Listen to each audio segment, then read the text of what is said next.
Married for 3 years to a man who barely came home, Isabella had always waited for him like someone waiting for a miracle that never arrives. But on their wedding anniversary, while she was getting ready with hope in her heart, a photo on social media destroyed everything. Nathaniel walking into a hotel with his ex. That night, when he finally walked through the door, she didn't cry. She just held out an envelope and said the words that would change everything. Sign it. I'm not your wife anymore. What she didn't expect was the desperation she would see in his eyes, or the fire that still burned between them.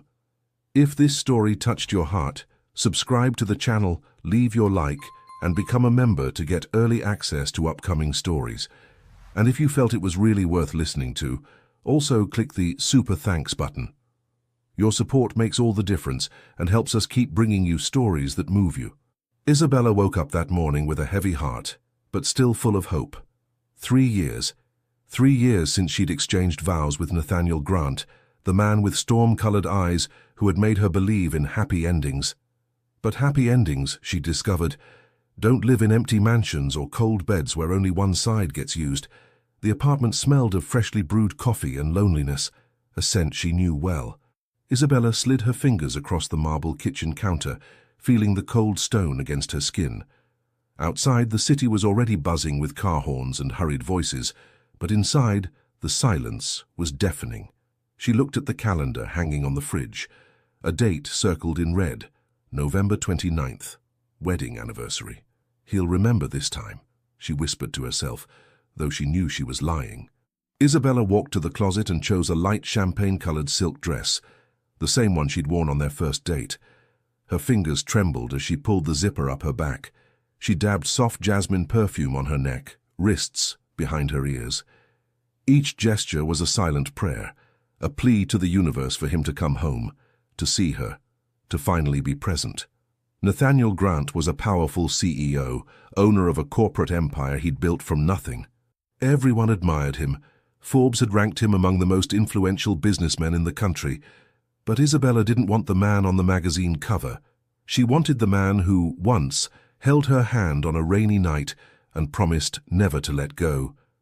What an empty promise. She sat on the living room couch, legs crossed, eyes fixed on the door. The clock on the wall read 7 in the evening.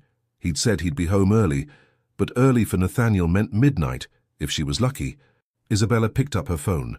Her hands were sweating. She opened Instagram, a mistake it always was, and scrolled absently through her feed. Photos of couples smiling, trips, sugary declarations.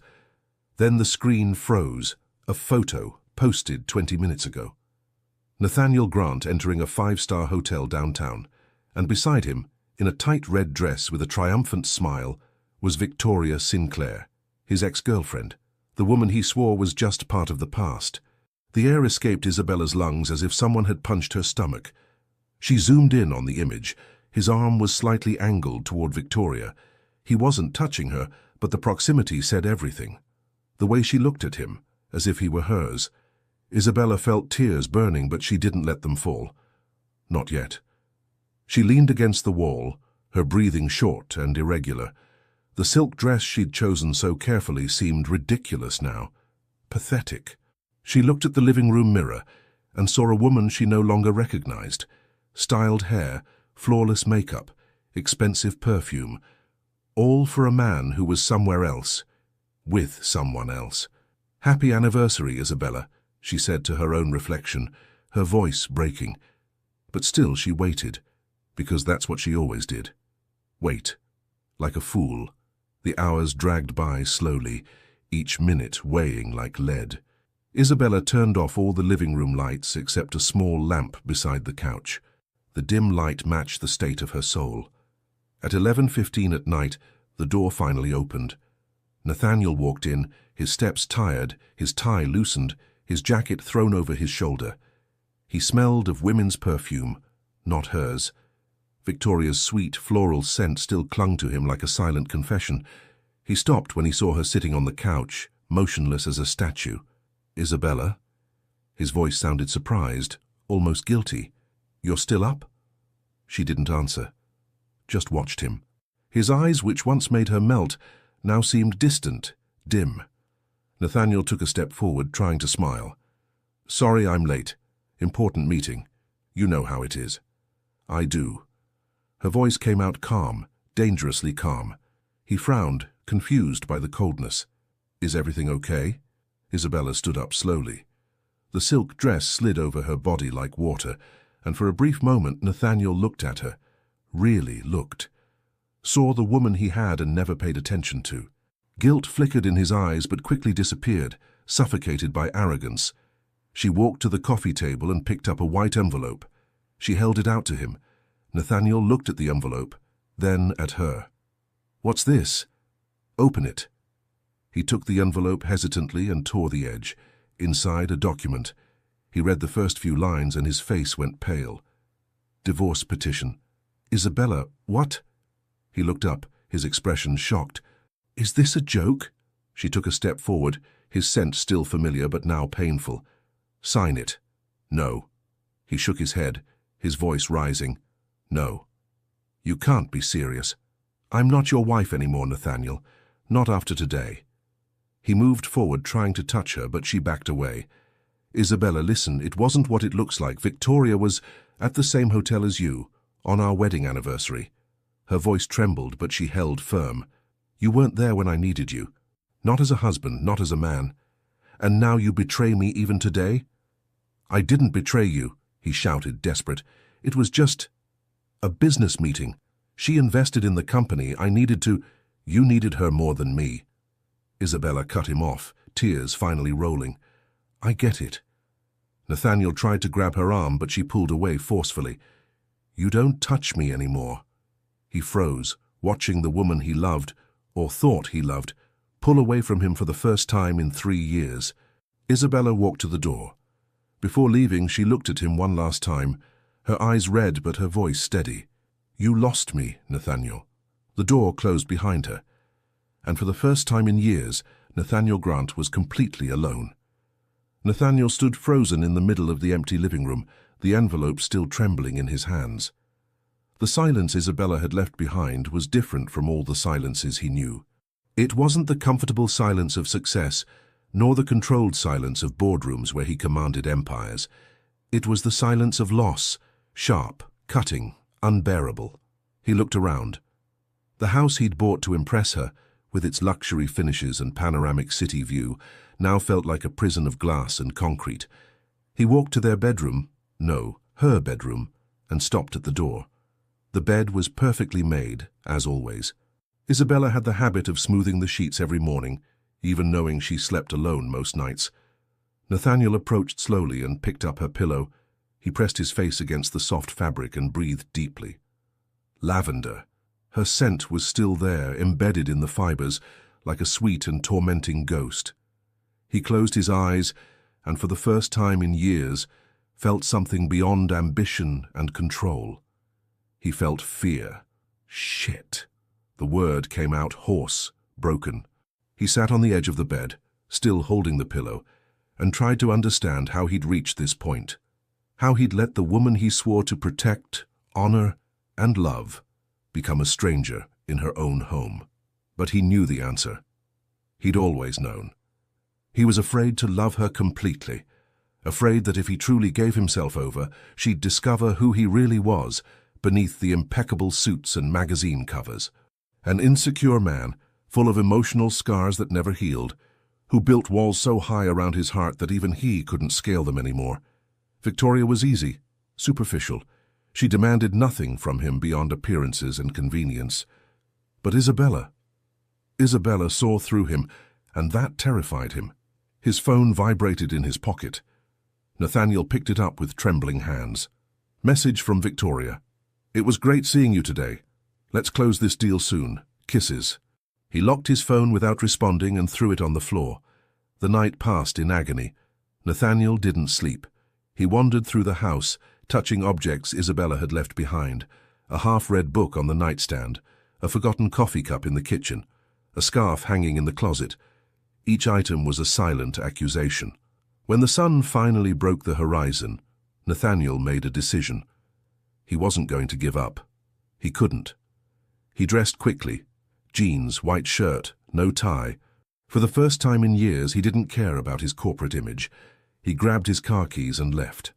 Isabella was staying at her best friend Caroline's apartment, a small but cozy space in the city's artistic district.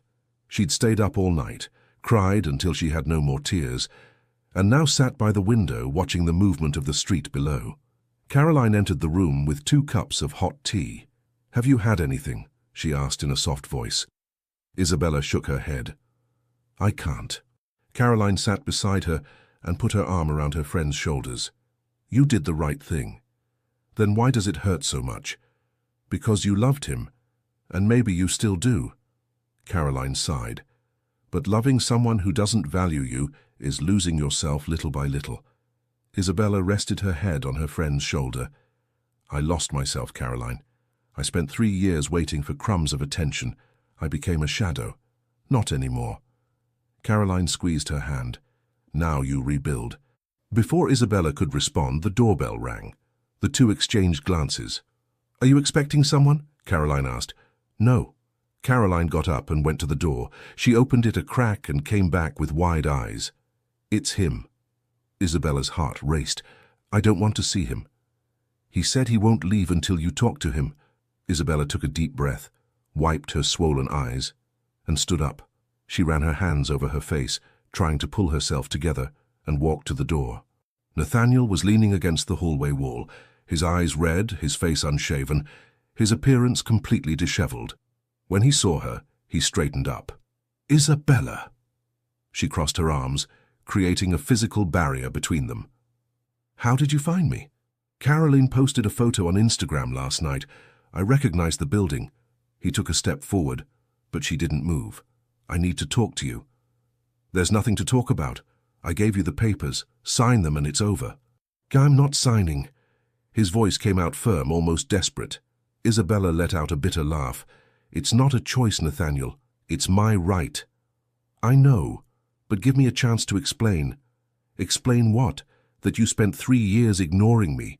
That you chose the company, the business, your ex-girlfriend over me?" "That's not what happened." "Then what was it?" she shouted, tears returning. "Tell me, Nathaniel. Tell me why I was never enough." The pain in her voice hit him like a punch. He opened his mouth, but the words wouldn't come. How could he explain the fear? How could he say he loved her so much he was afraid of destroying her? Isabella shook her head, exhausted. "That's what I thought. You don't have an answer, because you never thought about me, only about yourself." "That's not true." He finally found his voice. "I loved you, Isabella. I love you. I just didn't know how to show it. And now that you know, you think you can come back and touch me like nothing happened?" She took a step forward, her eyes shining with anger and pain. "You broke me, Nathaniel. You made me feel invisible, and now you show up here desperate because you finally realize what you lost?" He tried to touch her, but she backed away. "No, you don't have that right anymore." Nathaniel felt the ground collapse beneath his feet. "Please." His voice failed. "Don't leave me." Isabella stared at him, and for a moment he saw all the pain he'd caused reflected in those eyes he loved so much. "You left me first," she whispered. 3 years before I had the courage to walk away." He fell to his knees in the hallway, his hands shaking, his pride shattered. "Forgive me. I'll change. I swear I'll change." Isabella looked at him, that powerful man, feared by so many, now reduced to a broken human being, and felt her heart tighten. But it wasn't enough. "Words are easy, Nathaniel." She took a deep breath, controlling her own emotions. "You're going to have to prove it to me, with actions, not empty promises." Before he could respond, she went into the apartment and closed the door. Nathaniel stayed there on his knees, staring at the closed door, and for the first time in his life he didn't have a plan. He didn't have control. He only had the pain of losing the only thing that truly mattered. Nathaniel didn't get up right away. He stayed there on his knees in the cold hallway of Caroline's building, staring at the closed door, as if it might magically open again. The sound of his own heartbeat echoed in his ears, fast and irregular, like a war drum announcing an inevitable defeat. How much time passed? Minutes, hours, he didn't know. Minutes? He only knew that his knees ached against the ceramic floor, that his hands trembled uncontrollably, and that for the first time in his adult life, he had absolutely no control over what would happen next. A neighbor passed him in the hallway, cast a look of curiosity mixed with pity, and moved on without saying anything. Nathaniel didn't even notice. Finally, with shaky legs, he stood up. He pressed his forehead against the door for a moment, closed his eyes and whispered, "I'm going to win you back, Isabella, no matter how long it takes." But the door remained silent. The drive home was a blur. Nathaniel drove on autopilot, running yellow lights, ignoring irritated horns. When he finally parked in the mansion's garage, he sat in the car for long minutes, his hands still gripping the steering wheel. The house was exactly as he'd left it. Silent, empty, dead. He entered slowly, as if he were an intruder in his own home. Each step echoed on the polished marble of the entrance hall. The automatic lights turned on, illuminating the expensive paintings on the walls, the Italian designer furniture, the crystal chandelier that had cost more than most people earned in a year. Everything perfect, everything impeccable, everything meaningless. Nathaniel climbed the stairs, holding onto the mahogany railing as if he might collapse at any moment. He entered the bedroom, that bedroom Isabella made up every morning, even knowing he rarely slept there. The bed remained untouched since the night before. He approached slowly and lay down, still dressed, still wearing his shoes. He pulled her pillow close to his face and breathed deeply. Lavender, always lavender. Her scent was fading. With each breath it grew weaker, as if Isabella was being erased from his life, little by little, molecule by molecule. No. He pressed the pillow against his chest. "Don't go, please, don't go." But she was already gone. The tears came without warning, hot, salty, burning his eyes like acid. Nathaniel Grant, the ruthless CEO who never showed weakness, who closed million-dollar deals without blinking, who intimidated competitors with a single look, cried like an abandoned child. He cried for all the nights he spent at the office instead of being by her side, for all the dinners he cancelled, for all the "I love yous" he failed to say, for all the times he saw her waiting for him at the door and simply walked past, saying he was tired. He cried because he finally understood. He had everything the world considered valuable, but he'd lost the only thing that truly mattered. The following days were silent torture. Nathaniel tried to immerse himself in work, his usual strategy for avoiding inconvenient feelings. But for the first time in years, the numbers on spreadsheets seemed meaningless. Meetings were an incomprehensible fog. He signed documents without reading them, agreed to proposals without understanding them. His secretary, Helen, a 50-year-old woman who had worked with him for a decade, watched him with growing concern. "Mr. Grant, do you need anything?" she asked on the afternoon of the third day, entering his office with a cup of coffee he hadn't requested. Nathaniel looked up from the documents he was pretending to read. "No, Helen, thank you." She placed the coffee on the desk and hesitated. "With all due respect, sir, you don't look well." He let out a dry laugh, without humor. "You noticed." Everyone noticed. She crossed her arms, assuming that maternal tone only she had the courage to use with him. "Do you want to talk about it?" "There's nothing to talk about." "Does it have to do with Mrs. Grant?" The name hit Nathaniel like a blow to the stomach. He closed his eyes. "She's not Mrs. Grant anymore. She stopped being that the moment I lost her." Helen sighed. "Do you love her?" "With every broken piece of me." The words came out before he could contain them. "Then why are you here, buried in paperwork, instead of being with her?" Nathaniel opened his eyes and looked at his secretary. "Because she doesn't want to see me. Because I hurt her in a way words can't fix. Because I don't know how to prove I've changed when I haven't even started to change yet." Helen approached and placed her hand on his shoulder, a simple maternal gesture. "Then start now. Actions speak louder than words, Mr. Grant. You built an empire from scratch. Surely you can rebuild a marriage." He looked at her, and for the first time in days, a glimmer of determination crossed his eyes. "You're right." That night, Nathaniel didn't go home. Instead, he went to the small cafe where he'd had his first date with Isabella 4 years ago. The place hadn't changed. It still had the same rustic wooden tables, the same yellowish lights hanging from the ceiling, the same smell of freshly ground coffee mixed with cinnamon. He sat in the same corner where they'd been that night, He remembered every detail. Isabella wore a simple navy blue dress, her hair pulled back in a low bun, her eyes sparkling when he made her laugh for the first time. "Can I take your order?" The waitress approached, notepad in hand. "A cappuccino and—" He hesitated. "A chamomile tea." Her order. It always was. The waitress returned minutes later with the drinks. Nathaniel stared at the steaming chamomile tea in the delicate cup, imagining Isabella there, smiling at him from across the table. "I screwed everything up," he whispered to the empty chair. "But I'm going to fix it. I swear I will." He picked up his phone and dialed a number he hadn't called in months. "Hello?" The male voice on the other end sounded surprised. "Marcus, it's me. I need your help." Marcus had been his best friend in college, before Nathaniel got completely lost in the corporate world. "Nathaniel, man, how long has it been? Like 2 years?" 3. Nathaniel took a deep breath. "Listen, I need a favor. I need to learn to be a better man. And you're the only person who's always had the courage to tell me when I was wrong." There was a pause on the other end. "What happened?" "Isabella left me. And I deserve it. But I'm not giving up on her. I just don't know where to start." Marcus let out a long sigh. "Finally. I thought you'd never wake up. Will you help me?" "Of course, brother. But it's going to take work. You've built some pretty high walls around yourself." "I know." Nathaniel looked again at the empty teacup in front of him. "But for her, I'll tear down every single one of them." When Nathaniel finally got home that night, something had changed inside him. It wasn't a complete transformation. He knew that would take time. But it was a beginning. He went into the closet and grabbed a box that was stored in the back, covered in dust. Inside, old photographs. Him and Isabella on trips he barely remembered taking, so distracted he'd been with his phone.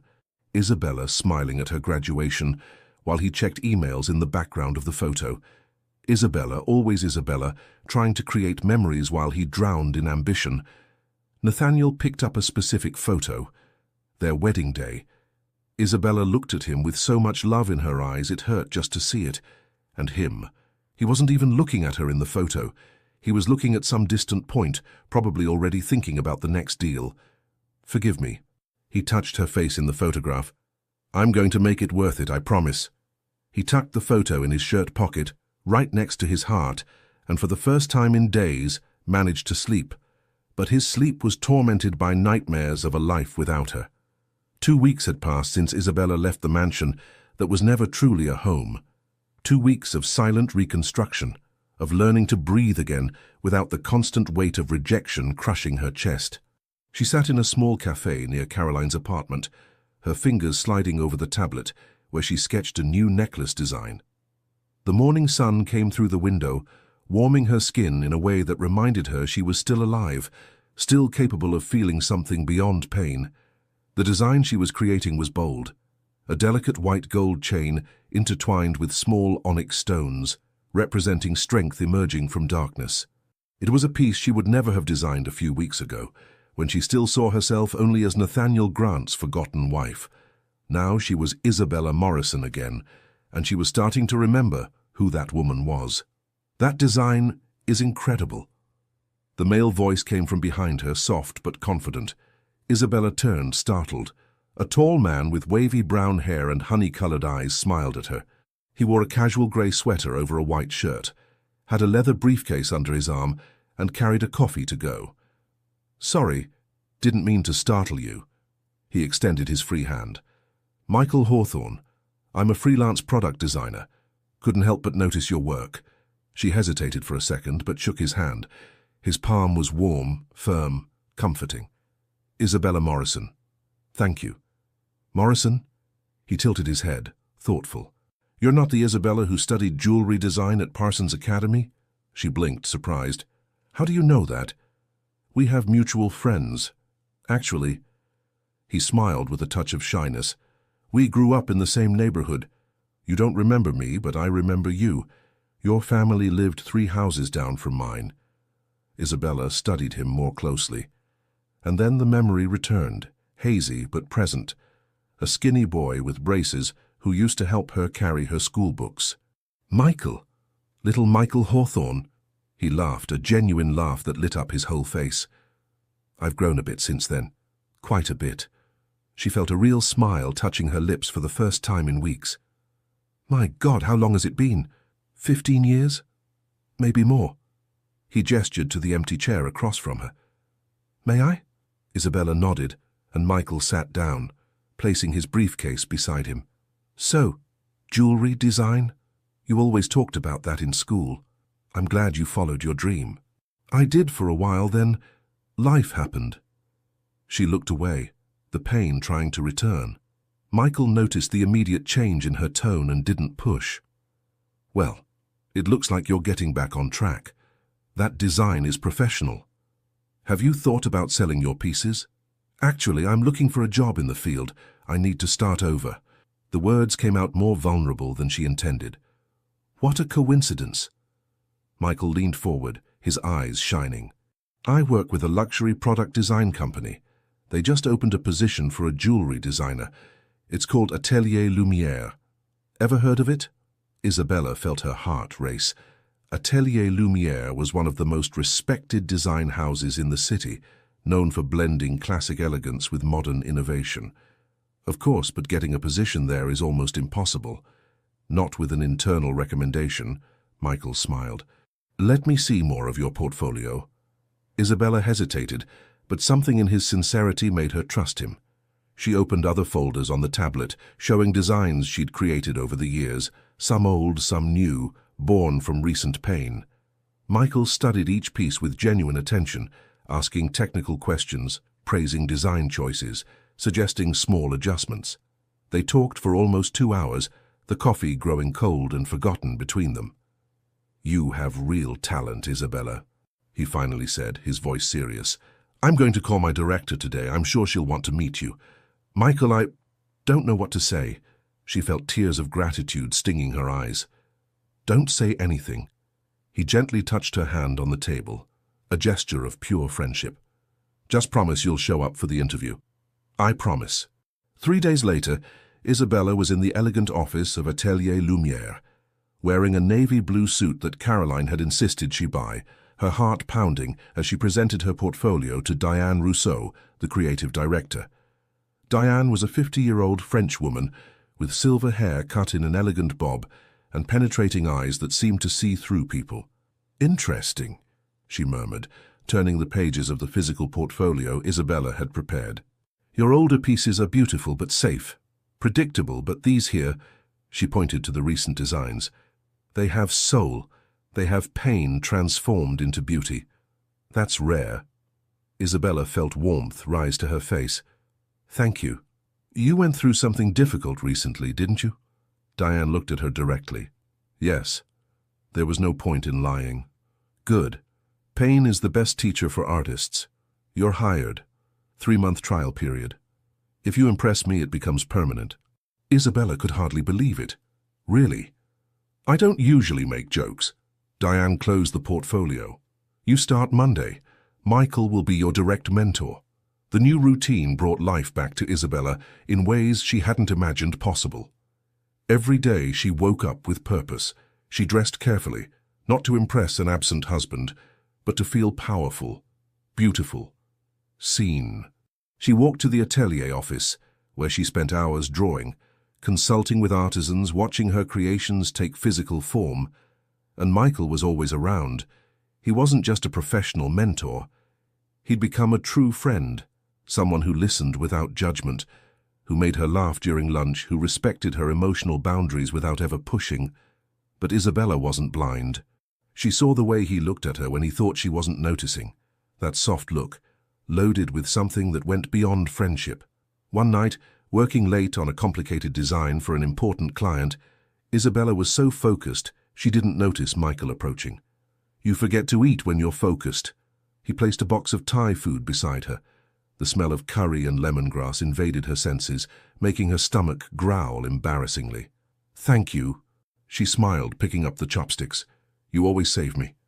It's a pleasure. He sat on the edge of the desk, watching her eat. Isabella, can I ask you something? Of course. Are you happy now? The question caught her by surprise. She paused, the chopstick halfway to her mouth, and really thought about it. I'm starting to be. For the first time in years, I feel like I have control of my own life, that I exist beyond—" She stopped, not wanting to mention Nathaniel. "Beyond him," Michael completed gently. She nodded. "You're brilliant, Isabella." He touched a strand of hair that had escaped from her bun, gently tucking it behind her ear. The gesture was intimate, careful. "You always were. Someone just needed to notice." Her heart raced. His fingers stayed there a second longer than would be appropriate between friends, lightly brushing her cheek. Isabella pulled back gently, the air between them charged with unspoken possibilities. "Michael." "Sorry." He immediately withdrew his hand. "I didn't mean to make you uncomfortable." "You didn't." "It's just that—" She took a deep breath. "I'm still broken inside. It wouldn't be fair." "I know." He got off the desk, creating respectful distance. "And I'm not pressuring you. I just wanted you to know that, when you're ready, if you ever are, I'll be here." She looked at him, seeing pure sincerity in his honey-colored eyes. "You deserve someone whole, Michael, not broken pieces." "Everyone has broken pieces, Isabella." He smiled sadly.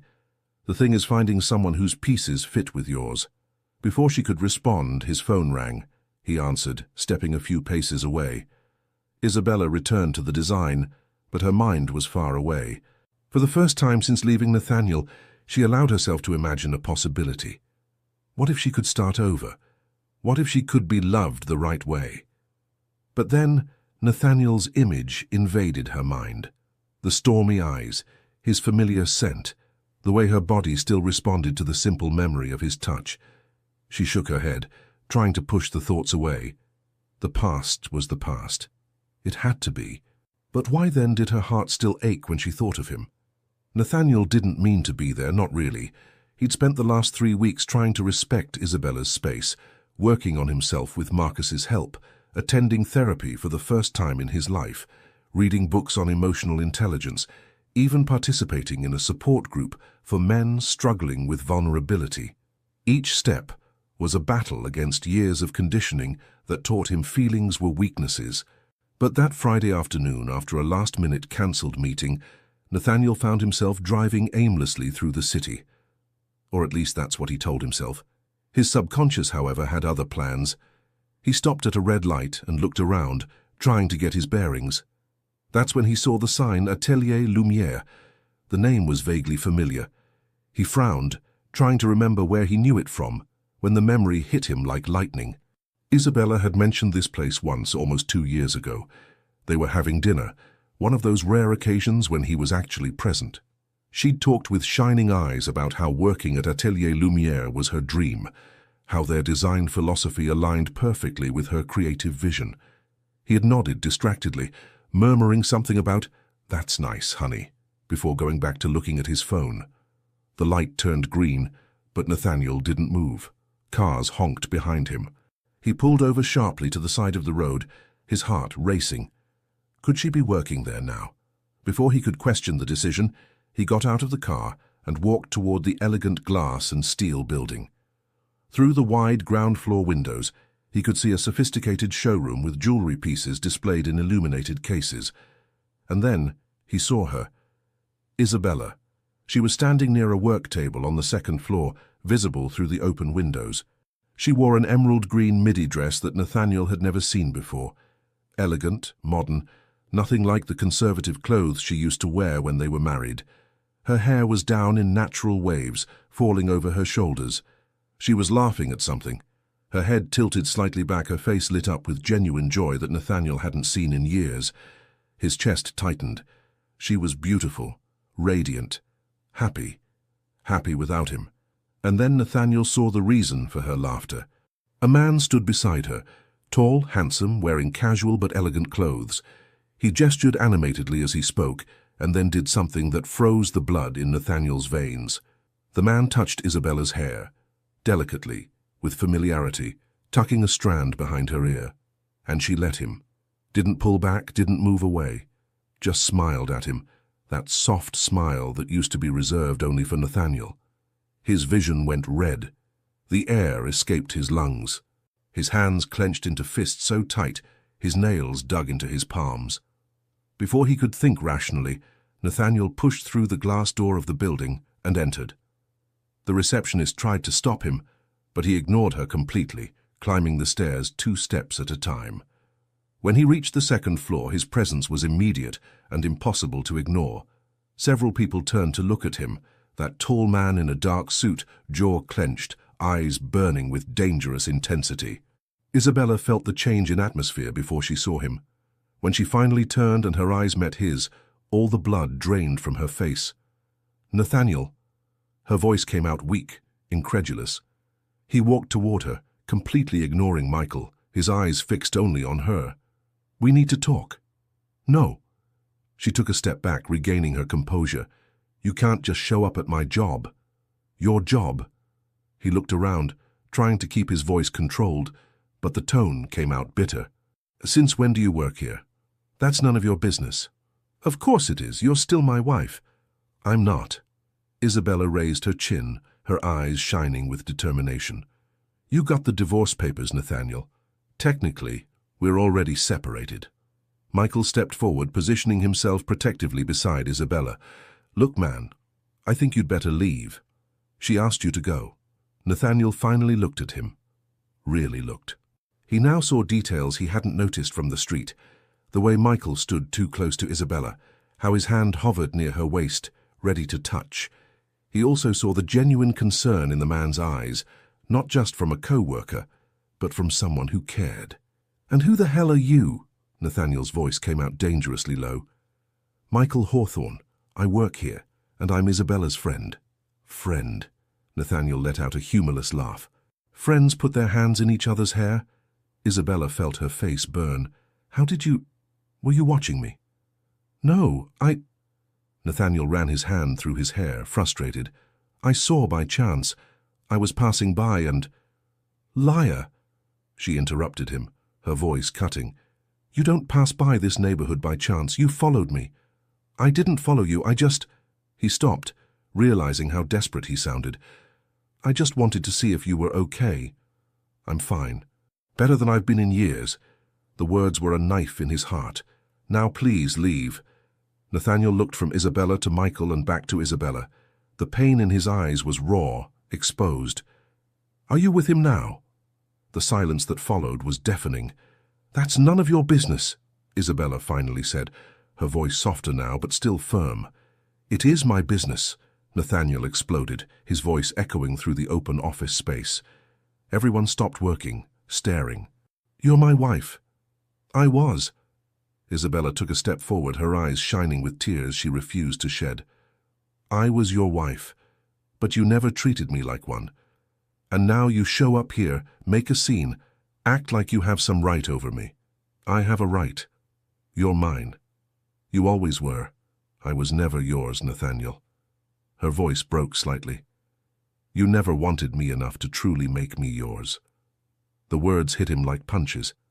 He opened his mouth to respond, but nothing came out. Michael gently touched Isabella's shoulder. "Do you want me to call security?" That was the last straw. Nathaniel moved forward, getting face to face with Michael. "Take your hand off her, now." "Or what?" Michael didn't back down, holding his gaze steady. "Enough." Isabella placed herself between the two, her hands pressed against Nathaniel's chest. The touch was electric, even through the fabric of the suit. She felt his heart beating wildly under her palms. "Stop it, both of you." She looked at Michael. "Excuse us, I need to talk to him in private." Michael hesitated, clearly not liking the idea. "Are you sure?" "I am." He nodded reluctantly and stepped away, but not before casting a warning look at Nathaniel. Isabella took Nathaniel's arm, that familiar touch he missed every day, and pulled him toward an empty conference room. She closed the door behind them and turned to face him. "What do you think you're doing?" "I could ask you the same thing." He gestured toward the door. "How long, Isabella? How long before you completely replace me?" "Replace you?" She let out an incredulous laugh. "You really don't get it, do you? Michael is my friend. He helped me when I needed it most, something you never did." "I tried, I'm trying."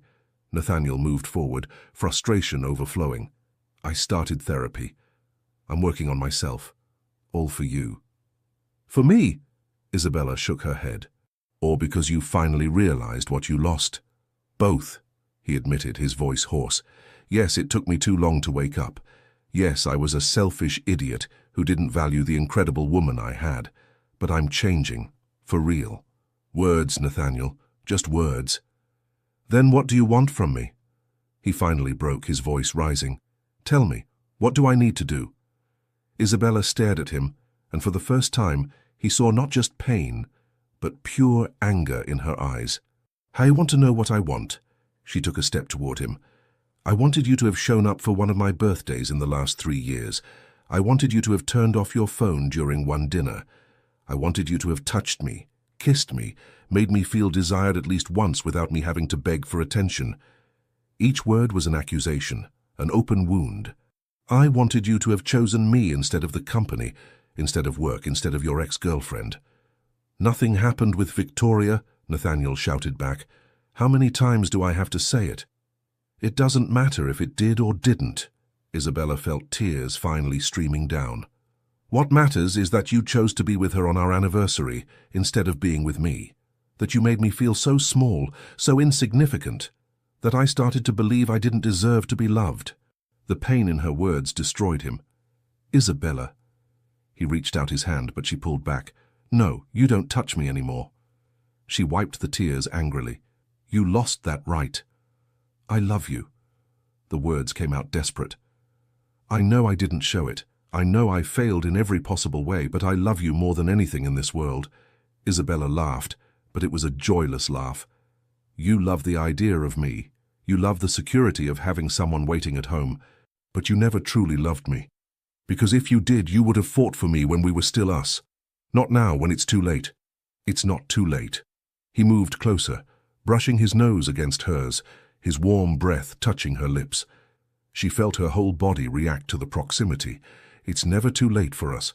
For a moment, Isabella allowed herself to feel his scent, cedar wood, and something indefinable that was uniquely Nathaniel, the heat emanating from his body, the torturous familiarity of having him so close. But then she remembered the pain, the abandonment, the empty nights. She pulled away at the last instant, her heart racing but her mind firm. You're going to have to prove it to me, Nathaniel. Her voice came out shaky but determined, with actions, not words. And until then, leave me alone. She left the room without looking back. Nathaniel stood there, alone, the room suddenly too cold. Outside, Michael waited. When Isabella emerged, he immediately went to her. Are you okay? She nodded, but he saw the lie. Through the glass door, Nathaniel watched Michael wrap Isabella in a protective embrace, saw her sink into that embrace, accepting the comfort. And for the first time, Nathaniel fully understood what was at stake. He wasn't just fighting for Isabella's heart. He was fighting against time. Isabella didn't sleep that night. She lay in the dark of Caroline's guest room, staring at the ceiling, reliving every second of the confrontation with Nathaniel. His scent was still stuck to her skin, even after a long, hot shower. It was as if their physical proximity had reignited something she was desperately trying to extinguish. At 3 in the morning, she gave up on sleep. She got up, made chamomile tea, and sat on the small balcony, watching the sleeping city. The lights blinked in the distance, indifferent to the emotional storm consuming her. You're going to have to prove it to me. Her own words echoed in her mind. But part of her, a small, scared, hopeful part, wondered, what if he really does prove it? What if he really changes? She shook her head, pushing the thought away. She couldn't allow herself that vulnerability. Not again. But then why did her heart still race when she remembered his face, the raw pain in his eyes, the way he almost touched her? The weekend passed in a fog of obsessive work. Isabella dove into her designs, creating piece after piece, channeling all the emotional confusion into art. Michael tried to convince her to rest, but she refused. Work was her anchor, the only thing that made sense. On Monday morning, when Isabella arrived at the atelier, she found a package waiting on her desk. It had no return address, just her name written in handwriting she would recognize anywhere.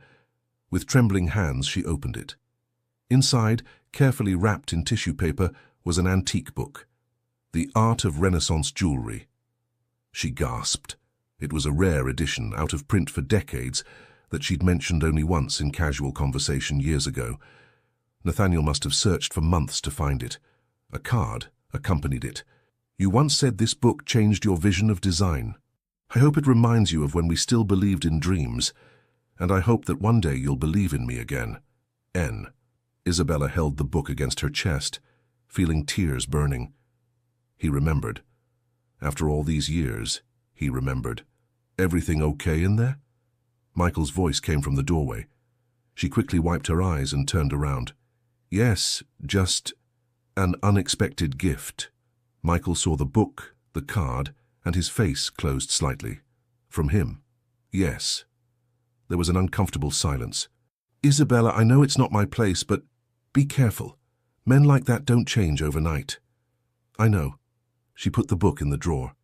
"I'm not going to let a gift change anything." But they both knew it was a lie. During the week, more gifts arrived. They weren't extravagant or expensive. On the contrary, they were personal, thoughtful, intimate. On Tuesday, a Spotify playlist with all the songs they used to listen to together at the beginning of their relationship. On Wednesday, a framed photo of the two of them laughing on a beach during their honeymoon, a genuine moment of happiness that Isabella had forgotten existed. On Thursday, a small cactus in a hand-painted ceramic pot. The card said, "You said cacti were survivors, like you. N." Each gift was a poke at her armor, a crack in her determination. And then, on Friday night, when Isabella was leaving work, she found Nathaniel waiting in front of the building. He wasn't leaning against his luxury car, wasn't wearing an impeccable suit. He wore faded jeans, a worn leather jacket, and held 2 takeout coffees. He looked tired, vulnerable, human. "Before you say I'm stalking you," he raised his hands in surrender. "I just wanted to talk 5 minutes, that's all I'm asking." Isabella should have said no, should have walked right past him. But something in his posture, in the way he looked at her, not with arrogance but with silent pleading, made her hesitate. 5 minutes. She crossed her arms. Nathaniel held out one of the cups. "Chamomile tea. The way you like it." She took it, their fingers brushing briefly. The electricity was undeniable. "I got your gifts. I hope you didn't find it invasive. He searched for the right words. "I wanted you to know that I remember. Everything. Every conversation, every moment. I was there, Isabella. I was just too afraid to be present." Afraid of what? He let out a long sigh, steam from the coffee rising between them in the cold night. "Of not being enough.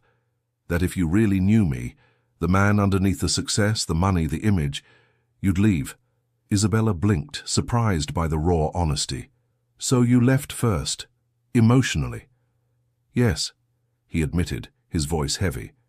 "And it was the stupidest thing I've ever done." They stood in silence for a moment, drinking their drinks, watching cars pass by. "I started therapy," Nathaniel said suddenly, 3 times a week. "I'm working on understanding why I build walls, why I run from intimacy." "Good for you."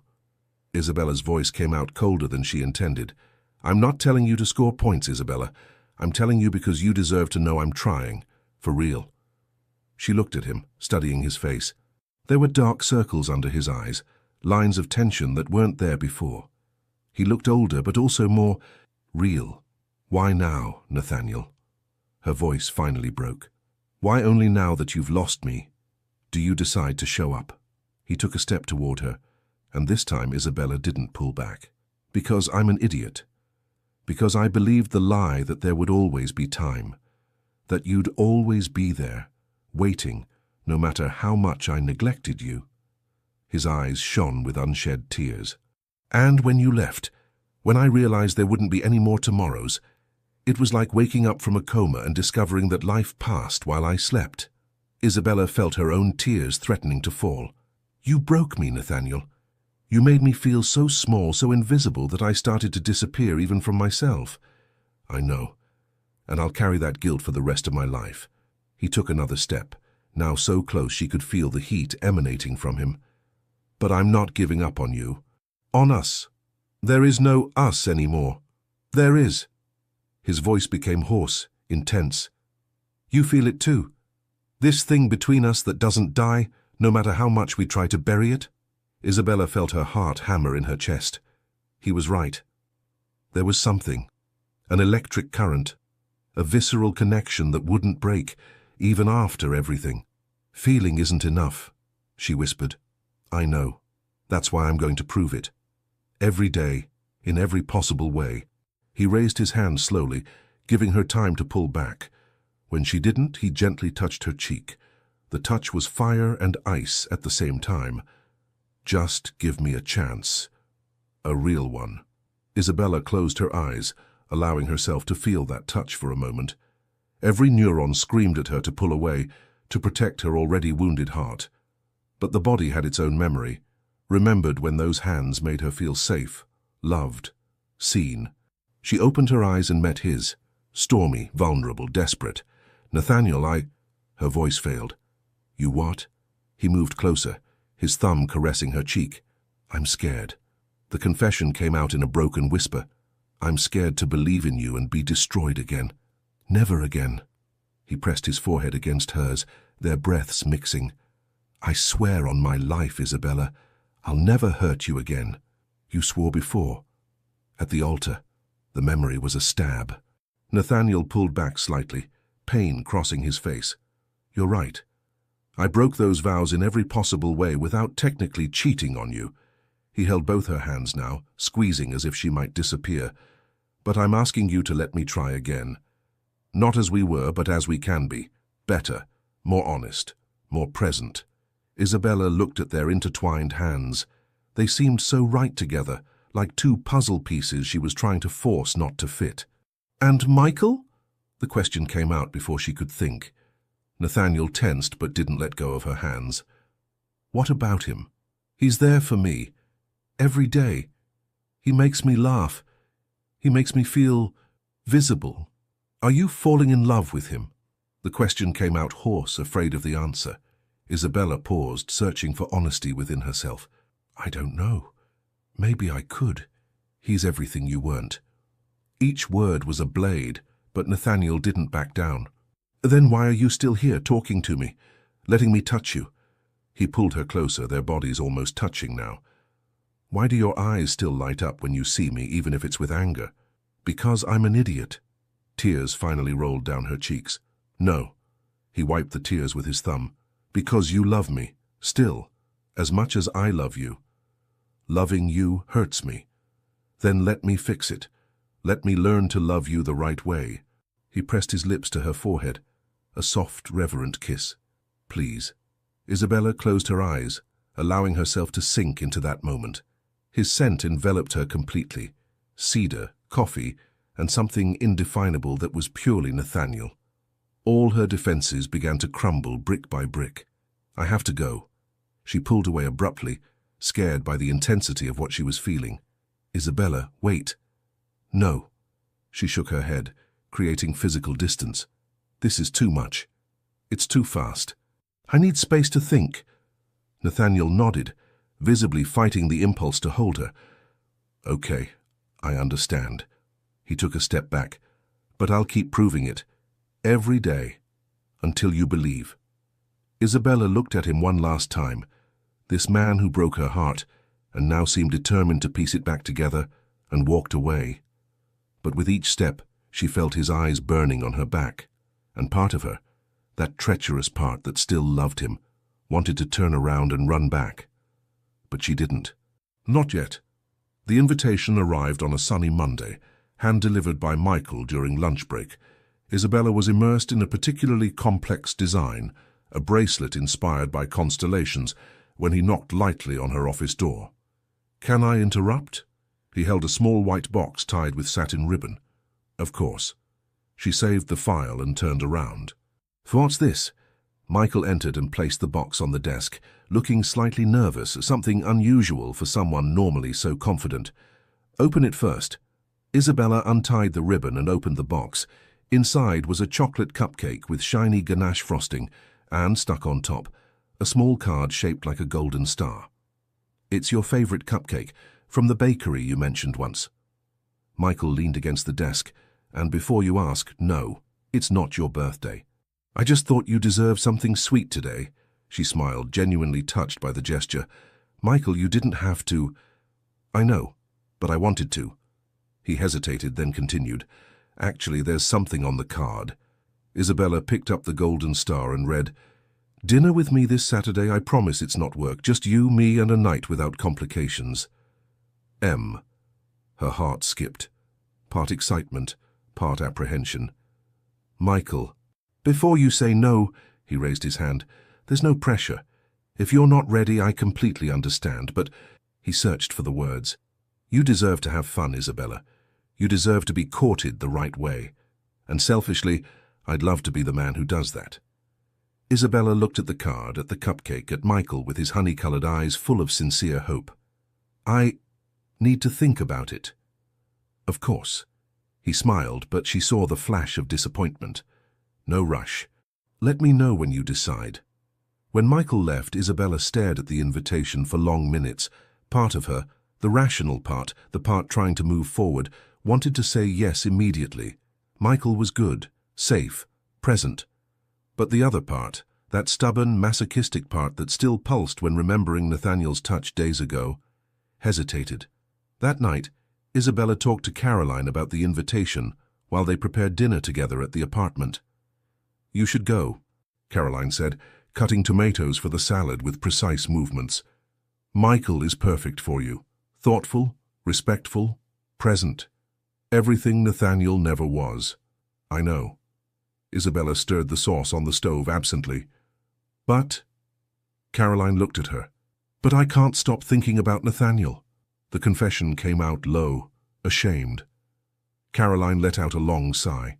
Bella, listen, I get it. First loves, especially ones that end badly, leave scars. But you can't stay stuck in a relationship that's already dead. What if it's not dead? Isabella turned around. What if there's still a chance? Based on what? On gifts and promises? Caroline put the knife aside. He had 3 years to be the man you needed. 3 years of opportunities he ignored, and now just because you left he decides to show up. People can change. They can. But they rarely do. Caroline touched her friend's shoulder. You deserve someone who chooses you from the beginning, not just when they realize they're going to lose you. The words hung in the air, heavy and true. Isabella knew Caroline was right. Logically, rationally, she knew it. But the heart didn't obey logic. 2 days later, Isabella sent Michael a message. I accept the invitation, Saturday at 7.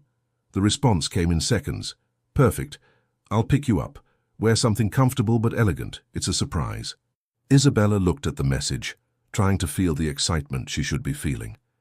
But all she could manage was a confused mixture of anticipation and guilt. Saturday arrived, wrapped in morning fog that transformed into a clean, fresh afternoon. Isabella spent hours choosing the right dress. Not too formal, not too casual. She finally decided on a navy blue midi dress with 3/4 sleeves, elegant but not daring. She pulled her hair back in a low bun, leaving some strands loose around her face, applied soft makeup, and spritzed her favorite jasmine perfume. When Michael rang the doorbell at 7 o'clock sharp, her heart raced. But not the same way it raced with Nathaniel. It was a different acceleration, softer, safer. She opened the door and found Michael impeccable, in dark grey dress pants and a white shirt with sleeves rolled up to his elbows. He held a small bouquet of white peonies, her favorite flowers. You look beautiful, he said, his eyes genuinely admiring. You too. She accepted the flowers, feeling a blush rise to her cheeks. Let me put these in water. When she returned, Michael offered his arm. Ready for a memorable night? Ready, she answered, linking her arm with his. Michael took her to a boutique restaurant on top of a restored historic building. It wasn't ostentatious or too expensive. It was intimate, romantic, with candles flickering on each table and a breathtaking view of the illuminated city. How did you find this place? Isabella asked, marveled as the maitre d' led them to a table near the window. Research, Michael admitted, pulling out her chair. I wanted something special but not intimidating, something that felt like us. The simple gesture, the consideration, the care, touched Isabella deeply. Dinner flowed naturally. They talked about art, about childhood, about dreams they hadn't yet realized. Michael told funny stories from his design projects that made her laugh genuinely. She shared memories of when she studied in Paris, the all-nighters in the studios, the first time she saw one of her pieces being worn by a client. It was easy, comfortable, good. After dessert, a chocolate soufflé that melted in the mouth, Michael leaned back, studying her with a serious expression. "Can I ask you an honest question?" "Of course." "Why did you agree to go out with me tonight?" The question caught her off guard. "Because I wanted to. I'm having fun." "You are. I can see that." He swirled the wine glass between his fingers. "But I also see when your gaze drifts away, when you're here but you're also somewhere else." Isabella felt her face heat up. "Michael, it's okay." He extended his hand across the table, and she took it. "I just want you to be honest with me. And with yourself." She took a deep breath. "I'm trying to move on, really I am, and you're incredible, but you still love him." Michael completed, without bitterness, just factual sadness. Tears burned in her eyes. I don't know what I feel anymore. It's all so confusing." Michael squeezed her hand gently. "Let me tell you something. When I was 12, you lent me your umbrella on a rainy day, remember?" She shook her head. "You probably didn't even notice. It was just a kind gesture to you. But for me, that shy, forgotten boy that everyone ignored, it was like being seen for the first time." He smiled sadly. "I fell in love with you that day, Isabella, and I never really stopped." Tears flowed now. "Michael, I waited years for the chance to get to know you again. For real. Adults, without the social hierarchy of school." He wiped a tear from her cheek with his thumb. "And when I found you in that cafe, it was like the universe giving me a second chance. I didn't know. You weren't supposed to," he shrugged. "But now you do, and I need you to also know that—" He paused, gathering courage. "I've fallen in love with you again completely, with the strong, talented, resilient woman you are now." Isabella covered her mouth, sobbing silently. "But I also know you still have feelings for him, and I'm not going to pressure you to choose between us." Michael stood up, walked to her and knelt beside her chair. "Isabella Morrison, let me be here for you, even if it's just as a friend, even if you never choose me the way I want. Just let me be part of your life." She looked at this gentle, honest, completely present man, everything she'd always wanted in a partner, and yet her heart remained divided. "You deserve someone whole, Michael, not broken pieces. I've told you before." He touched her face. "Everyone has broken pieces. And yours I'd gladly accept, in whatever form you could give them to me." Isabella hugged him, sinking into that safe comfort. He smelled of lavender and something woody. Good, but not devastatingly familiar like. She pulled away from that thought. "I need time," she whispered. "I need to figure out what I still feel for him. It wouldn't be fair to you to stay in this uncertainty. As much time as you need." Michael kissed her forehead softly. "I'll be here." He drove her home in comfortable silence. When they stopped in front of the building, Isabella hesitated before getting out. "Thank you for the night, for the honesty, for everything. It was a pleasure." He smiled, but his eyes carried sadness. "Good night, Isabella." She got out of the car, but before closing the door, she turned around. "Michael, even though I'm still broken, there's a part of me that really wants to try. With you." Hope lit up his face. "That's all I need to hear." She closed the door and watched him drive away. Then she turned to enter the building and froze. Nathaniel was leaning against the wall outside, hands in his pockets, his face a mask of controlled pain. He'd seen her, seen everything. Isabella's heart plummeted. "How long have you been here?" "Long enough?" His voice came out hoarse. "I came to bring you this." He held up a small box. "But it seems I picked the wrong time." Isabella looked between the box and his face and saw the devastation he was trying to hide. "Nathaniel, it's him, isn't it?" He interrupted her. "You're going to choose him." And for the first time, Isabella had no answer. Isabella stood frozen, the cold night air burning her lungs as she stared at Nathaniel. The streetlight created dramatic shadows on his face, accentuating his clenched jaw, the stormy eyes that shone with something between pain and contained fury. "I didn't—" she began, but the words died. What could she say? That she was confused? That her heart was being torn in two opposite directions? Nathaniel took a step forward, and she saw he was wearing simple clothes, dark jeans, a black t-shirt under a leather jacket. Nothing of the polished, impeccable CEO. He looked younger this way, more vulnerable, more like the man she'd fallen in love with years ago. "You don't need to explain," he said, his voice dangerously calm. "I saw. He made you laugh. He looked at you like you were the only woman in the world. He treated you the way I should have treated you from the beginning." "Nathaniel, stop." Isabella felt tears threatening. "Why?" He moved closer, now only an arm's length away. "Why should I stop telling the truth? He's better for you, I know that, everyone knows it." "Then why are you here?" "Because I'm selfish." The confession came out hoarse, loaded with self-loathing. "Because even knowing you deserve someone better, I can't let you go." He held out the box he was holding. With trembling hands, Isabella took it. Inside, wrapped in black velvet, was a delicate pendant, an 8-pointed star made of white gold, with a small diamond in the center. It wasn't extravagant or too expensive. It was perfect. "Do you recognize the design?" Nathaniel asked softly.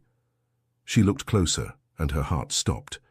It was the first sketch she'd made in college, years ago. A design she never produced because it seemed too imperfect, unfinished. "How did you—" "I found your old notebook. You left it at home when you left." He touched the pendant lightly. "I had it made exactly as you drew it. Because it wasn't imperfect, Isabella. It was real. It was you before you learned to hide." Tears flowed freely now. She held the pendant against her chest. "Why do you do this to me?" "What?" "Give me hope. Make me remember why I fell in love with you. And then—" her voice broke. "I remember all the pain." Nathaniel closed his eyes as if the words were physical blows. "I know I hurt you in ways words can't fix. I know I don't even deserve to be in your presence. But Isabella—" He opened his eyes, and she saw everything there. Regret, desperation, love. "I'm still in love with you. Every broken piece of me loves you in a way that scares me. And I know that's unfair to you, but I can't pretend I don't feel it." "Nathaniel," she whispered, her own resistance beginning to crumble. "Tell me you don't feel anything. Look me in the eyes and tell me it's completely over." He moved closer, so close she could feel his heat. "And I swear I'll leave. I'll let you be happy with him." Isabella looked up, meeting those grey eyes that haunted her dreams. She opened her mouth to say she felt nothing, that she'd moved on. But the lie wouldn't come, because the truth was that every cell in her body still recognized him, still yearned for him in a primitive, visceral way that defied logic or reason. "I hate you," she finally said, but without conviction. "I know." He touched her face, his thumb caressing her tear-wet cheek. "But you also still love me, even just a little bit. That doesn't change anything. It changes everything." He moved even closer, his nose brushing against hers, his warm breath touching her lips. "Because it means we still have a chance, however small." We can't." But she didn't pull away. "Why not?" "Because you'll break me again." "I won't." His voice was a hoarse promise.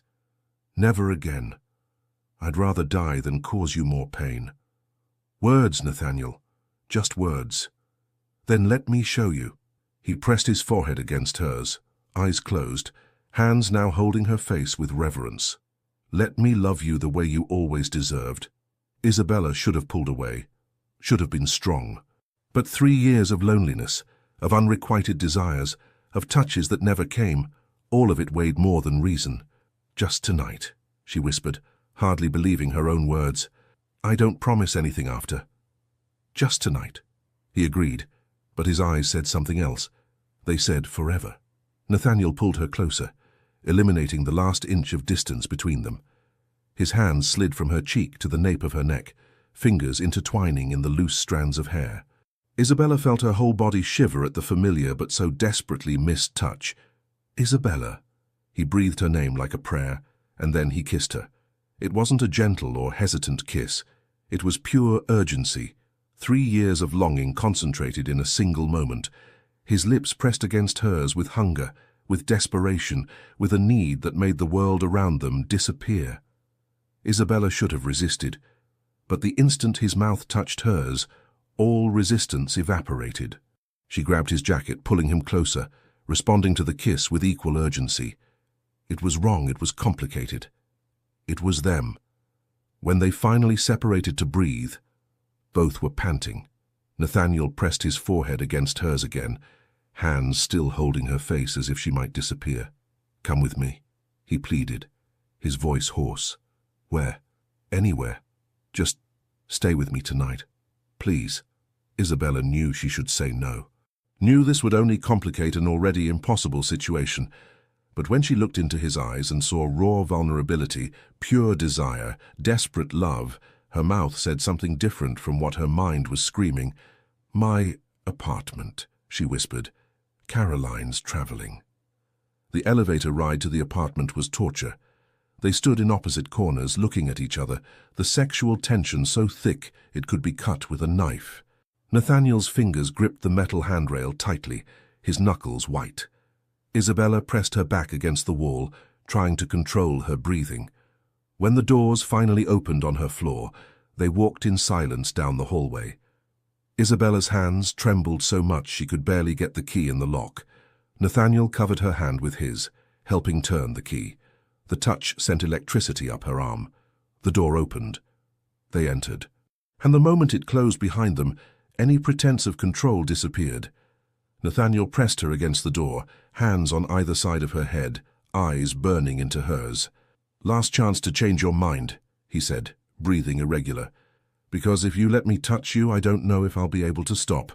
In response, Isabella grabbed his shirt and pulled him into a devastating kiss. It was all he needed. His hands descended down her body, memorizing every curve as if it were the first and last time. He unbuttoned her dress with trembling but determined fingers, the fabric sliding off her shoulders and falling to the floor. Isabella pulled off his jacket, then his shirt, exposing the chest she knew so well. She ran her hands over the defined muscles, feeling them tense under her touch. "God, I missed you so much." Nathaniel breathed against her neck, his lips tracing a path of fire over the sensitive skin. She arched against him, fingers intertwining in his hair. "Show me," she whispered. "Show me how much you missed me." He lifted her effortlessly, her legs wrapping around his waist. He carried her to the bedroom, each step deliberate, his eyes never leaving hers. He laid her on the bed with reverence, as if she were made of something precious and fragile. The soft light from the bedside lamp illuminated his face, and Isabella saw pure adoration there. "You're so beautiful," he whispered, his fingers tracing the line of her collarbone, descending slowly. "My light. You always were." She gasped when he kissed the path his fingers traced, each touch burning her skin. His hands explored with simultaneous delicacy and urgency, rediscovering territories he hadn't visited in so long. Isabella arched against him, fingers sliding over his shoulders, down his back, pulling him closer. She needed him closer, always closer. "Nathaniel." She breathed his name like a plea. "I'm here." He kissed her lips softly this time, a contrast to the previous urgency. "I'll always be here." When their bodies finally came together, it was like coming home, like two pieces that belonged together, no matter how much time they spent apart. They moved together in a dance that was both familiar and new. Each touch was loaded with meaning. Each kiss was an unspoken promise. Each moan was a plea for forgiveness and acceptance. Nathaniel held her face, forcing her to look into his eyes as they made love. "See what you do to me," he whispered, his voice hoarse with emotion. "You destroy me and rebuild me at the same time." Tears ran from the corners of her eyes, from pleasure, from pain, from confused and complicated love. "Don't stop," she pleaded, nails digging into his back. "Please don't stop." "Never." He kissed her tears. "I'll never stop loving you again." When they reached climax together, it was cathartic, a release not just physical, but emotional. Years of pain, longing, and unspoken words exploded in a moment of perfect union. Afterward, Nathaniel wrapped her in the sheets and pulled her against his chest, bodies still glued together, sweaty, complete. He kissed the top of her head, fingers drawing lazy circles on her back. "I love you," he whispered in the darkness. "I know I have no right to say it. I know I broke your trust. But I need you to know I love you more than anything in this world."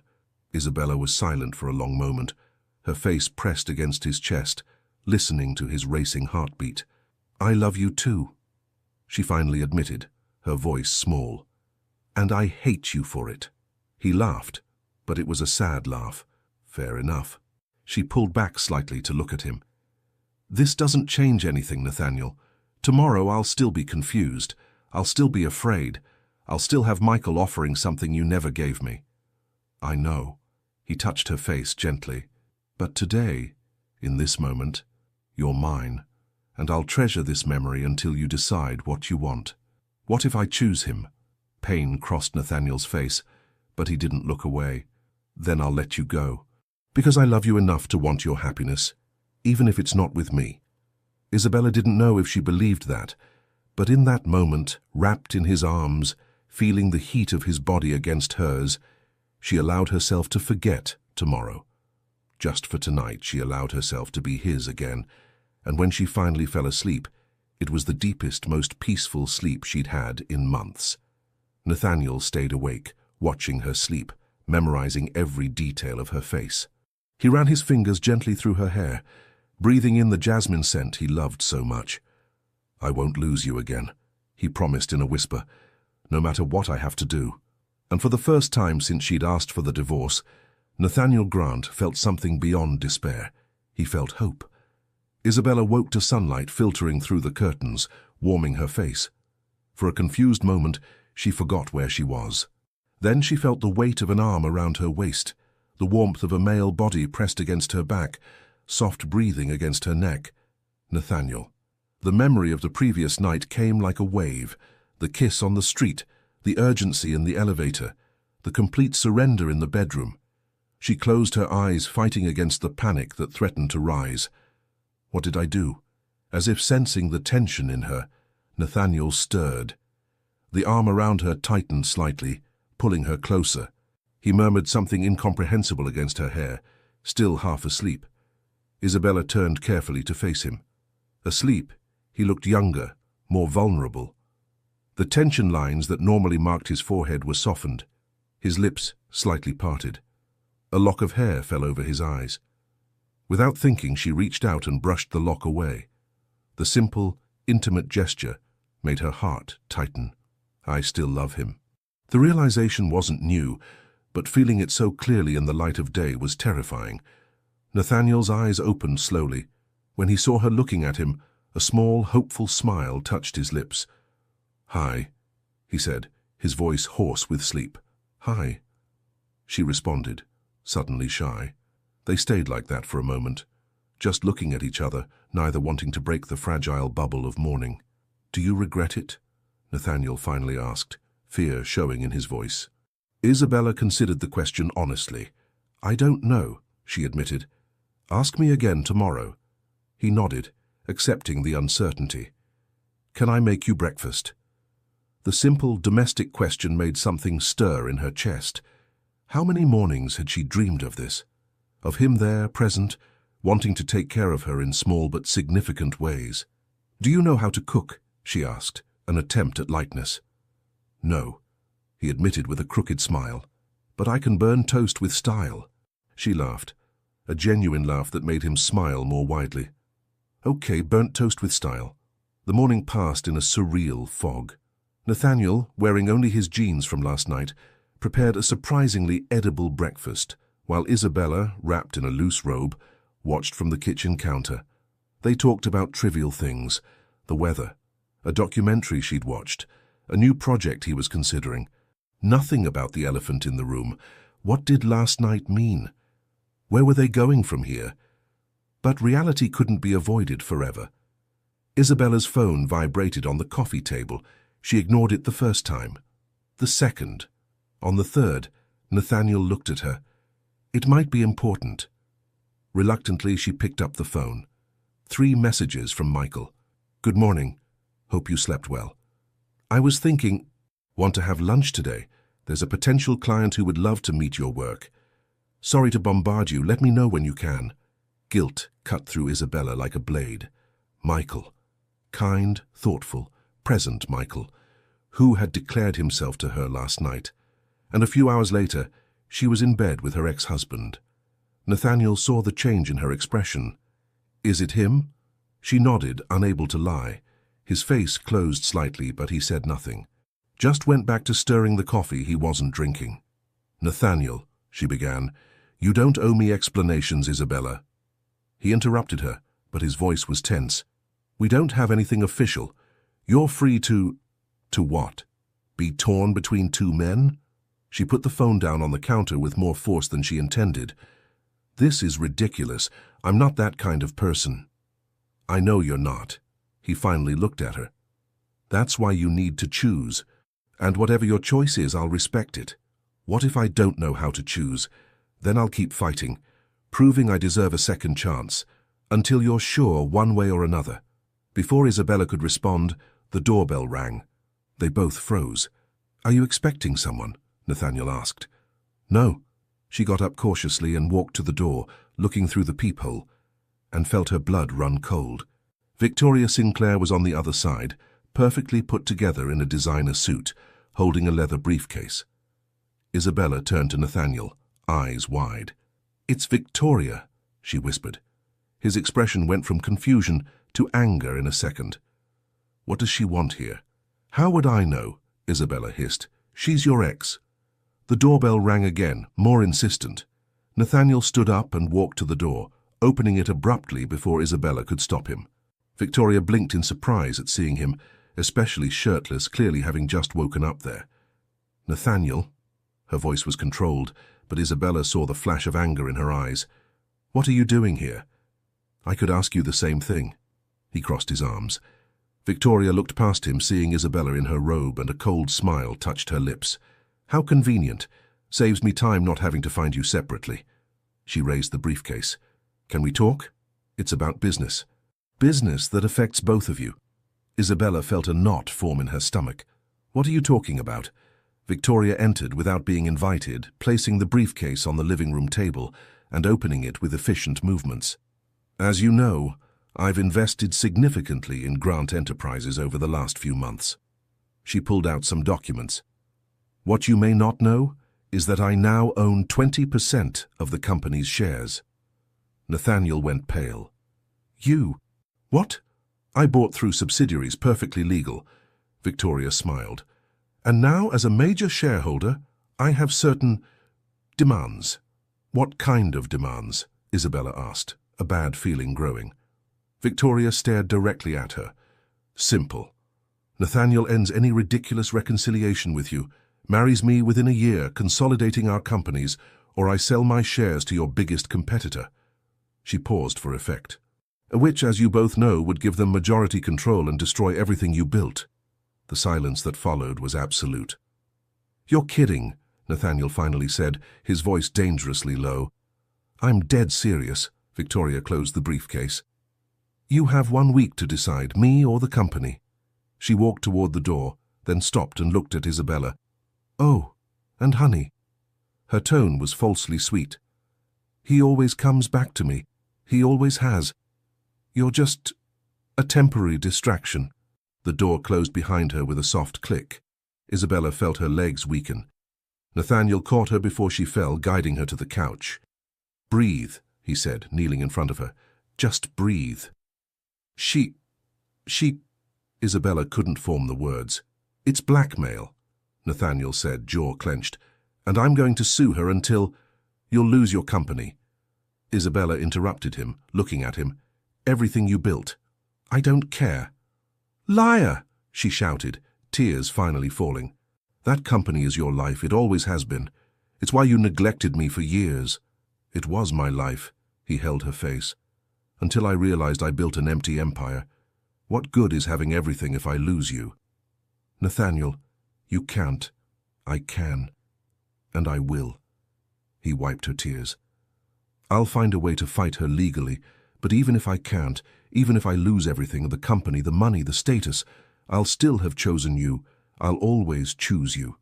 Isabella wanted to believe. God, how she wanted to.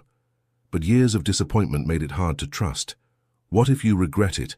What if you blame me for everything you lost? Never. He pressed his forehead against hers.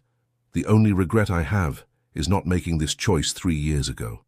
They stayed like that, embraced on the couch, the weight of Victoria's threat hanging over them like a dark cloud. What are we going to do? Isabella finally whispered. We are going to fight, Nathaniel responded. Together. If you still want to be with me after this. She looked at this man, imperfect, broken, but finally present, and made a decision. Together. She agreed. But they both knew the battle was just beginning. The 3 months that followed were the most challenging, and paradoxically the most revealing, that Isabella and Nathaniel had ever faced. Nathaniel didn't waste time. The day after Victoria's threat, he called an emergency meeting with his legal team. He discovered that although Victoria had indeed acquired significant shares, there were loopholes in how she obtained them. Some purchases made through insider information that could be legally challenged. But the process would be long, expensive, exhausting. And during all that time, Victoria increased the pressure. She leaked insinuations to the business press about Nathaniel's emotional instability. She tried to block important decisions on the board. She appeared at social events with calculated smiles, always commenting on their inevitable future together. It was Isabella who became his strength during this period. Every night, Nathaniel arrived at the apartment they now shared. He'd moved in, refusing to return to the empty mansion, completely exhausted. And every night Isabella was there, not with empty words of encouragement, but with solid, tangible presence. She listened while he vented about the day's frustrations. She held his hand when he woke up sweating from nightmares where he lost everything. She reminded him, with a firm but gentle voice, why they were fighting. It's not just about the company, she said one night when he was particularly defeated. It's about us, about proving we won't let toxic people dictate our happiness. And Nathaniel changed too. For real. He started leaving work at 6 in the evening, something unthinkable before. He turned off his phone during dinners. On Sundays they cooked together, trying ridiculously complicated recipes that usually ended up burned, but that made them laugh until their stomachs hurt. He met her friends, really met them, asked questions, remembered details. He showed up at every important atelier event, proud and present, supporting her publicly. Michael, to his credit, accepted her decision with painful dignity. I just want you to be happy, he said when she finally had the courage to talk to him. And if it's with him, then I'm rooting for you both. You're an incredible person, Michael. Isabella touched his hand. And someday, someone will value you the way you deserve. Maybe. He smiled sadly. But I'll probably compare everyone to you for a while. They hugged. A goodbye that wasn't completely final, but that marked the closing of a possibility. The breakthrough in the case against Victoria came from where they least expected. A former employee of one of Victoria's subsidiaries approached Nathaniel's legal team with evidence of tax fraud and market manipulation. Apparently, Victoria had made enemies over the years, people who were waiting for the right opportunity to retaliate. With the evidence in hand, Nathaniel didn't need to sue. He just presented the information to the appropriate regulatory agencies. Victoria, facing imminent criminal investigations, was forced to sell her Grant Enterprises shares at a significant discount just to raise funds for her legal defense.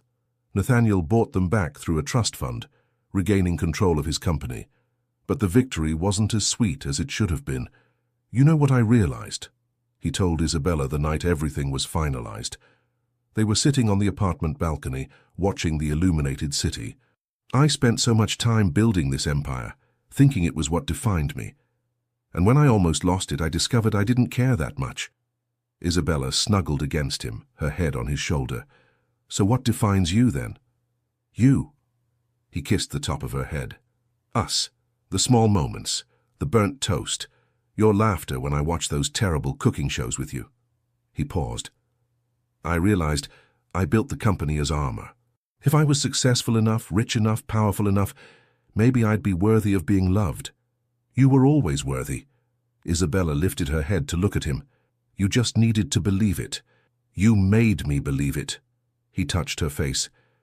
You taught me that vulnerability isn't weakness, that being present is more valuable than any corporate acquisition, that loving someone completely is the bravest thing I can do. Tears shone in Isabella's eyes. You taught me too. To have boundaries. To know my worth. Not to accept less than I deserve. He smiled, that smile she loved, genuine, without masks. We're a well-intentioned mess, aren't we? The best kind of mess, she agreed. Nathaniel was quiet for a moment, then stood up. Isabella watched him confused as he took something from his pocket.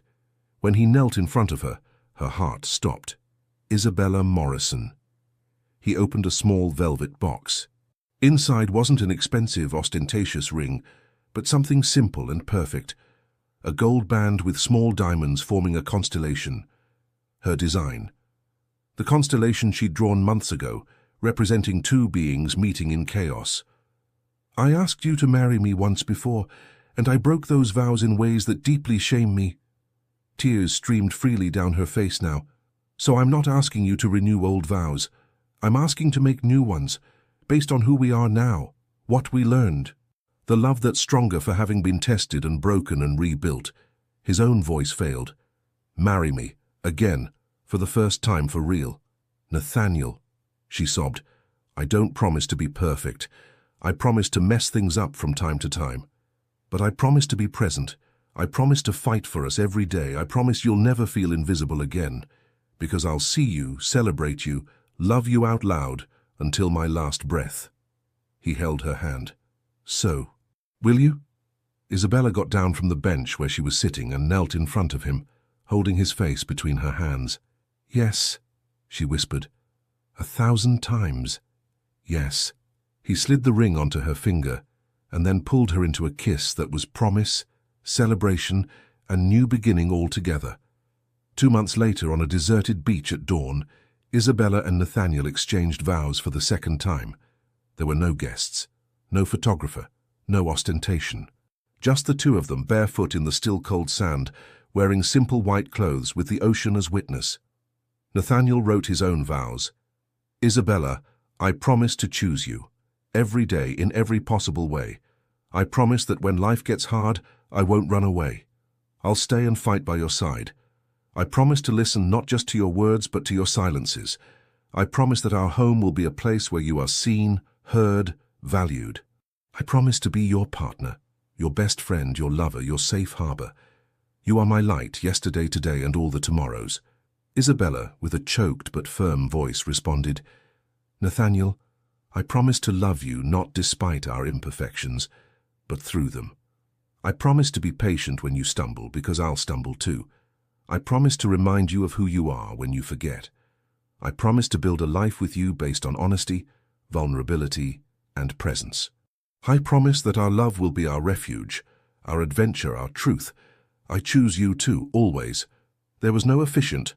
They would register the legal documents later. That moment was just theirs, a spiritual ceremony more than a legal one. When they kissed, sealing the vows, the sun rose completely on the horizon, painting the sky gold and pink. Mrs. Grant, Nathaniel murmured against her lips. Actually, Isabella smiled. I was thinking Isabella Morrison Grant. Both, equally. He laughed, that free laugh she loved. Perfect like you. I'm not perfect. No. He agreed, embracing her. But you're perfect for me. They stayed there for hours, walking the beach, talking about future plans. Nathaniel wanted to reduce his workload, maybe mentor young entrepreneurs instead of expanding his empire indefinitely. Isabella dreamed of opening her own studio in a few years. Maybe they'd have children. Maybe not. Maybe they'd travel the world. Maybe they'd buy a little house in the countryside. The future was uncertain, but for the first time it wasn't scary, because they had each other. For real this time. Months turned into years, and their relationship wasn't always easy. There were arguments, there were frustrations, there were moments where old patterns tried to resurface. But the difference was that now they talked. Nathaniel learned to recognize when he was shutting down emotionally and ask for help. Isabella learned to communicate her needs instead of waiting silently for him to guess them. They did couples therapy. They read books about healthy relationships. They created rituals. Dinner together every Friday without phones. Monthly weekends just for the two of them. Weekly emotional check-ins. And slowly they built something new. Something stronger for having been rebuilt on the ruins of what was. 5 years after reuniting, Isabella had her own studio, small but growing, specializing in personalized jewelry that told stories of overcoming. Nathaniel, still CEO, worked fewer hours and came home every day at 6 o'clock sharp, without exception. One night, lying together in the bed that was now truly theirs, Isabella traced her fingers across his chest. "Do you regret it?" she asked. "Everything we went through?" Nathaniel thought for a moment. "I regret hurting you. I regret the lost years," he admitted. "But I don't regret where we ended up, because we wouldn't be us, this strong, honest, resilient us, without having walked through fire." "Sometimes pain is the best teacher," Isabella agreed. "Sometimes," he kissed her forehead. "But I would have preferred to learn other ways." She laughed softly. "Me too." They stayed in comfortable silence, just existing together. "Hey, Isabella," Nathaniel finally said. "Thank you."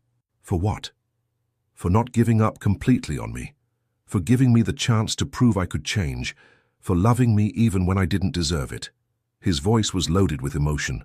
"For saving me from myself." Isabella propped herself up on her elbow, looking at him in the dim light. "You saved me too. You taught me that I deserve to be chosen. That my worth doesn't depend on how much someone wants me, but on how much I value myself." She touched his face. "We saved each other." "I like that version." He smiled. "Me too." And when they fell asleep that night, intertwined with each other, there were no ghosts from the past haunting them. There was only the present, imperfect but real, and a future built not on empty promises, but on daily choices, choices of love, of presence, of truth. Because sometimes love isn't about never breaking, it's about having the courage to rebuild together.